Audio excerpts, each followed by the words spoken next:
Hello friends, मैं हूं सुमन चौहान। मेरे चैनल हेल्थ सिटी में आपका स्वागत है। तो फ्रेंड्स, आज की वीडियो में आपको दूध के बारे में कुछ रोचक तथ्य बताने वाली हूं। यानी कि दूध बड़े लोगों में डाइजेस्ट क्यों नहीं होता है, क्या दूध की वजह से ही प्रॉब्लम आती है बड़े लोगों में। कुछ लोगों का ये कहना है कि नहीं, दूध के बारे में तो आप गलत बता रही हैं, दूध अच्छा होता है हमारे लिए। लेकिन प्लीज आप ये समझने की कोशिश करिए क्यों मैं दूध पे जोर दे रही हूँ। मेरा कोई मतलब नहीं है आपसे, मैं कोई आपसे पैसे नहीं ले रही हूँ, मैं कोई आपकी डॉक्टर नहीं हूँ कि डेली आपको बुला रही हूँ, आपको दवाई दे रही हूँ। लेकिन मेरा मतलब आपसे ये है कि अगर आपकी कोई प्रॉब्लम ठीक नहीं हो रही है तो कहाँ पे आप गलती कर रहे हैं। आप सारी चीजें सही कर रहे हैं। आप कहते हैं जी मैं तो घर का ही खाना पीना खाता हूँ, मैंने चीनी छोड़ दी है, मैं कोई गलत चीज नहीं लेता हूँ, मैं स्मोकिंग नहीं करता हूँ, मैं अल्कोहल नहीं ले रहा हूँ और मैं एक्सरसाइज भी करता हूँ, प्राणायाम भी करता हूँ, लेकिन फिर भी प्रॉब्लम मेरी ठीक नहीं हो रही है पूरी तरीके से। तो कहाँ पे आप गलती कर रहे हैं।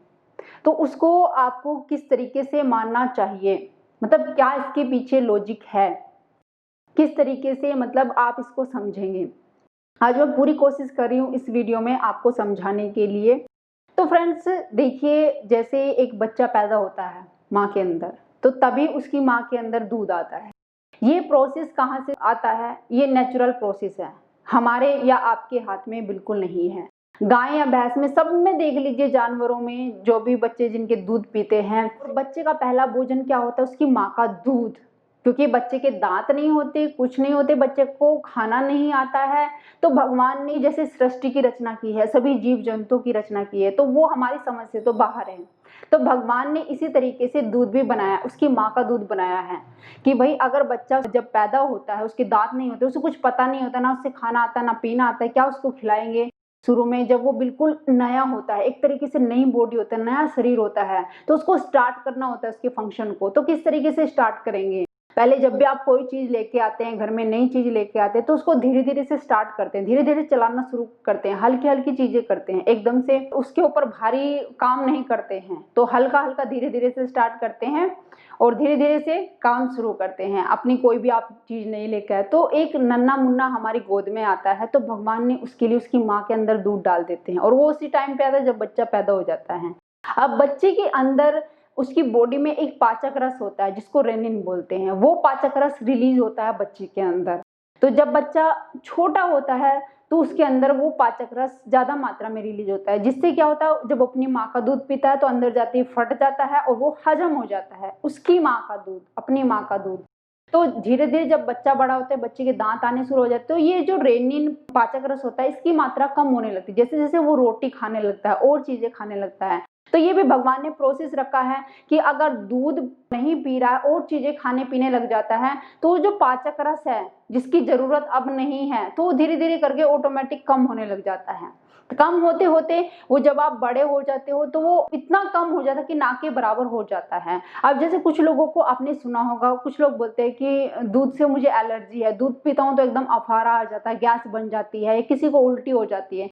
तो कुछ लोग ऐसे भी होते हैं जिनके अंदर ये जो रेनिन नाम का पाचक रस है वो बिल्कुल नहीं बनता है, मतलब बनना बंद हो जाता है, तो उनको दूध हजम ही नहीं होता है, उनका दूध ऐसा कैसे रखा रहता है। अच्छा, जब आपने बच्चों को देखा होगा, बच्चे दूध पीते हैं तो जैसे वो उल्टी कर देते हैं उनका फटा हुआ दूध निकलता है, लेकिन आप दूध पी के और उल्टी करके देखिए, वो फटा हुआ नहीं निकलेगा, वो जूखा तो आपका निकल जाएगा। तो इसका मतलब दूध आप पीते हो तो उसका प्रोसेस हो नहीं पाता, बहुत देर से होता है, दूध ऐसे ही पड़ा रहता है, सड़ने लगता है और धीरे धीरे ही पचता है। अब जैसे एक चीज और आपको बता दूं, आप कहेंगे अच्छा तो दूध हम पीते क्यों है, सब लोग पीते हैं, सबको तो उल्टी नहीं लगती, सबके साथ तो ऐसा नहीं होता। तो आप सोचिए, जब हम दूध पी रहे हैं, शुरू से बचपन से ही हम दूध पी रहे हैं, भर भर के हमारी मम्मियां गाय भैंस का दूध पिलाती, तो फिर हमें बीमारी क्यों होती है। इसका मतलब तो बीमारी कभी नहीं होनी चाहिए, क्योंकि हम तो सही भोजन ले रहे हैं, शुरू से हम ताकतवर भोजन लिया है।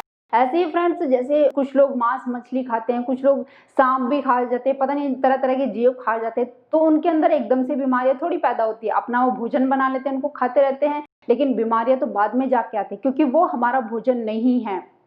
जिनका भोजन है उनको खाने के लिए अच्छा है, क्योंकि भगवान ने हर तरह के जीव बनाए हैं और हर तरह के जीवों को इतना तो बुद्धि दी है, इतना तो उनका दिमाग काम करता है कि जो उनका भोजन है वो वही खाते हैं।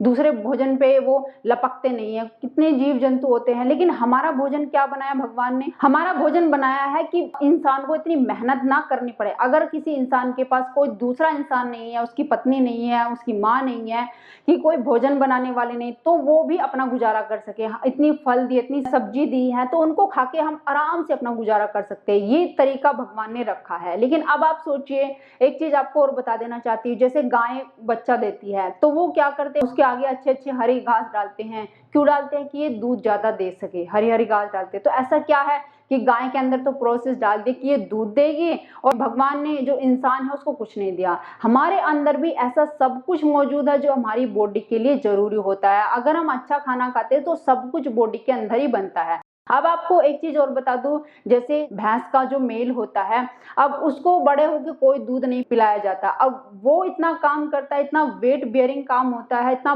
बोझ ढोता है, उससे इतना काम करवाया जाता है। तो सोचिए, और जब वो काम करके बेचारा आता है, उसके सामने हरी हरी घास डाल दी जाती है और वो अच्छे से घास खा के आराम करता है, अच्छे से अपनी जिंदगी बिताता है। उसको कोई दूध नहीं दिया जाता, कोई घी नहीं दिया जाता, उसका खाना ही उसके सामने डाला जाता है, वो अच्छे से खा लेता है और उतने भारी भारी काम करता है।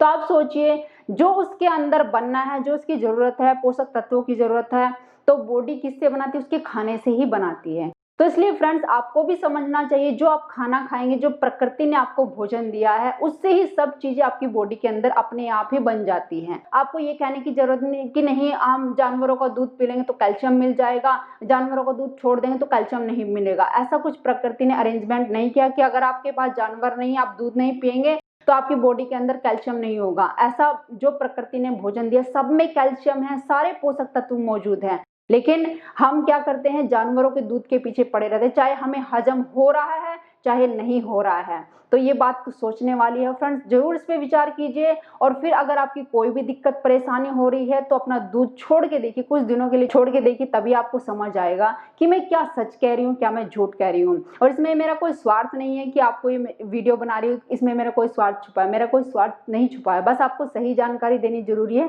तो वो मैं देने की कोशिश कर रही हूँ। बाकी मानना है ना मानना आपकी अपनी मर्जी है, मेरा कोई इस पर फोर्स नहीं है और मैं फोर्स देना भी नहीं चाहती हूँ फ्रेंड्स, बस सही जानकारी आपको देना चाहती हूँ। फ्रेंड्स, वीडियो अगर आपको पसंद आई होगी तो लाइक शेयर करके जरूर जाना। जिन्होंने अब तक सब्सक्राइब नहीं किया, सब्सक्राइब कर लो, साथ में बेल आइकन को भी दबा देना। तो फिर मिलते हैं नेक्स्ट वीडियो में। Bye bye, take care.